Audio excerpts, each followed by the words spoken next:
dump on Mark Sanchez and the New York Jets. Total domination. Mark Sanchez is about to go. I said it last week on the show. I don't think their second option is much better, to be honest. No.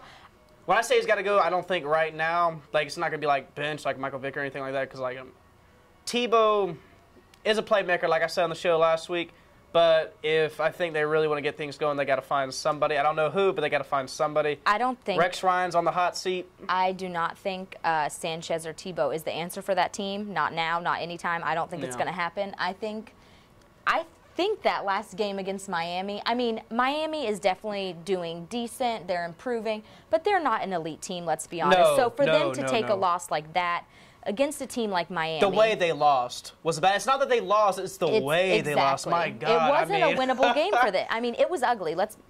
You know, you had the two games on in this area at 1 o'clock. You had the Washington game with the Pittsburgh Steelers, who, by the way, Washington, woo, they got... I tell you what, I was speaking on the show last week about how Pittsburgh, you know, they're not looking so good. Sunday, they proved something. I think it was those retro jerseys. They were bringing it back and playing like how they used to. Those retro jerseys were the ugliest retro jerseys I have ever seen. It worked. Something happened, and, I mean, they did great. I hate to see them beat FAU's own Alfred Morris, especially as badly as they did. But something happened, and they turned a switch on, and it looked like a new team. I tell you, it really did. They completely dominated. The score was 27-13, but, man, that defense was just stealing. Speaking of turning a switch on, Peyton Manning, okay, the Broncos. Oh. They look great right now. I'll tell you what kind of switch that was. It wasn't a switch like this. It's one of those switches that gets brighter as you turn it, and he's just turning it right even more, getting brighter and brighter. I tell you, just like I told you last week on the show, Peyton Manning is definitely, with his Denver Broncos, Super Bowl contenders. It could be Peyton Manning versus Matt Ryan in the Super Bowl. Let's hold our breath. I actually, if you would ask me, who do you think has a better chance of being in the Super Bowl, even though they're from the two different conferences, one AFC, one NFC? I'd say the Denver Broncos, even though they're not undefeated like Atlanta, just because they've got Peyton Manning. He's won a Super Bowl. He's got plenty of playoff experience. And overall, the whole team's great. I mean, the defense is playing great. I don't think it was a fluke that they did so well last game. I think that, like you said, it's been like a dimmer. He's been cranking it, and the team has been going with him. They have been increasing since the beginning of the season. And I think with Peyton Manning and all his experience, I think they're only going to get better. Yeah, so far in this discussion, we've been talking about, you know, what's on top of the toilet. Let's talk about the other part of that game, the Saints' performance in the sewer. My goodness. The defense is just...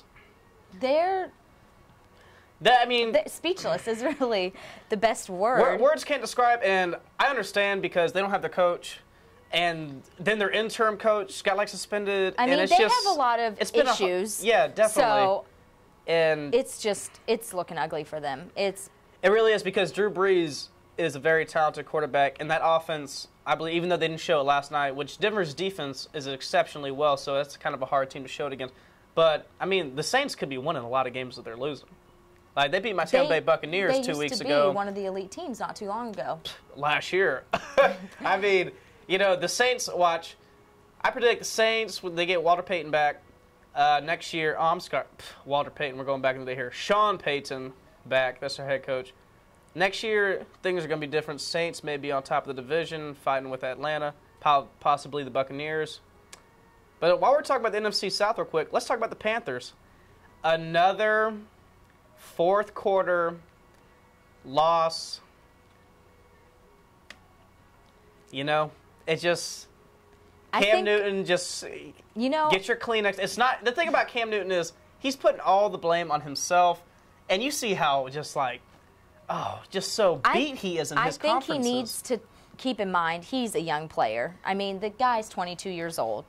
I think he has great potential. I think it's hard for him being, coming from Auburn, winning a national championship, just being absolutely on top of the world, and not really having the pro career that he would like. I'm going to tell you right now, we don't even need to speak of the O word, their offense. Their offense is good. Their defense can't stop a runny nose. One player, I'm not sure of his name, number 43, the safety, he has been having a long year. Every time you turn on SportsCenter and you see the week highlights. Top knot plays? Yeah. 43 is getting burned. Touchdown, touchdown, touchdown Atlanta, touchdown Dallas. Whatever team they played, touchdown New York, touchdown Tampa Bay.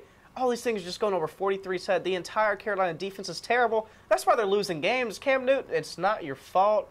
You're putting way too much blame on yourself. Yes, you're the quarterback, and you have thrown a couple interceptions and fumbled. Okay, you've been undisciplined in that category. But the defense is just a joke. It's definitely not all Cam's fault. But I think, when you're the quarterback, you kind of have the team on your back. And when you win, it's congratulations to you. And when you lose, it's your fault. So it's just kind of the position. Speaking of quarterbacks have the team on their back, and when they lose, let's talk about Tony Romo and the Dallas Cowboys. I don't know how he still has a job, to be honest with you. Overrated is what comes to mind when I think of Tony Romo.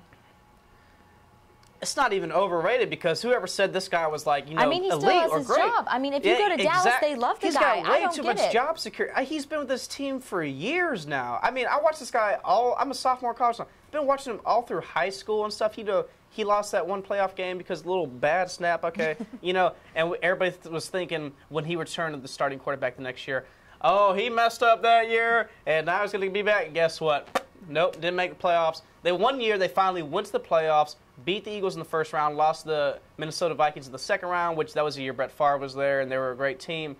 But other than that year, I think they're just, everyone expects so much of them, and, they've got a huge bandwagon crowd. It's not, no. Jerry's Palace. You can't even call it Cowboy Stadium anymore because, the Cowboys are not winning. They're 0-4 against the Giants. Did you see that statistic? In the stadium. Earlier in the stadium this season when the Giants put a whipping on them for the first time at home, Cowboys won that game. Oh. Yeah. I know.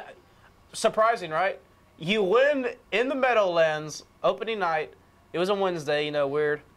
And then you come back home, and for 4 years in a row, he signed his locker, showing them, I'll be back, I'll take care of business, and he did.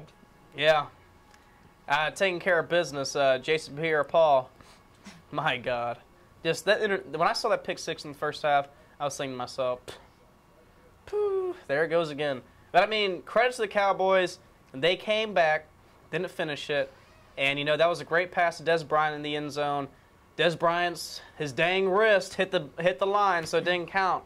But if they had won yesterday, me and you both would be having different opinions right now on this game. But the fact, that's what it's about. They didn't win. They did not win. They did not win. Losing again to the Giants in Dallas again. Jerry Jones, I understand. Pour yourself a glass of hard liquor. I understand. I understand. And, Tony Romo's been there for a long time. He's had chance after chance, and he still somehow keeps his job. I just don't get it. He's been with the team. I'm going to look this up, and we'll talk about this next week on the show. I'm going to look up how many years he's been starting now. This is unacceptable. This isn't a couple years. This is like a school teacher in kindergarten. Only 1 out of her 7 years of teaching kids have she successfully taught somebody the alphabet and got kids FCAT scores passed. Other than that, she'd be gone. If this was any other business, Tony Romo would be gone. If this was Burger King, you messed up somebody's orders 7 times, and it's just up. Excuse after excuse. Oh, well, we ran out of pickles. Oh, well, the Giants are a great team. No excuses. I mean, it'll be interesting to see what happens with him and for the team as a whole. But let's end it with the World Series. Yes.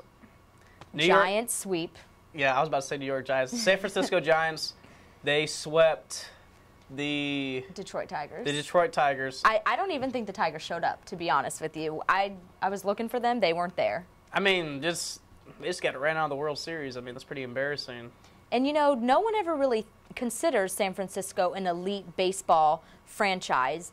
But we see that they've won the World Series 2 out of the last 3 years. So I think they're becoming a powerhouse. Now they are. Oh, yeah. Now it's solidified, just like how Eli Manning won the Super Bowl last year. And now he's definitely, no question about it, an elite quarterback. Now they're definitely an elite baseball team. And not only did they win, but it's how they won. I mean, they embarrassed Detroit. Embarrassed. Detroit did not look like they should have been there. Detroit needs to go back to Little League because that was embarrassing. Oh, dang. You put them all the way down to Little League. Not even college first or semi-pro.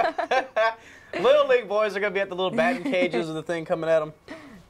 Just trying to shoot off. Well, hey, listen, it's been a lot of fun, and I want to appreciate all the watchers out there. I've been Tyler Tipton. This has been Taylor Stewart. Thank you for watching the Weekend Wrap-Up with TNT. We'll see you next week.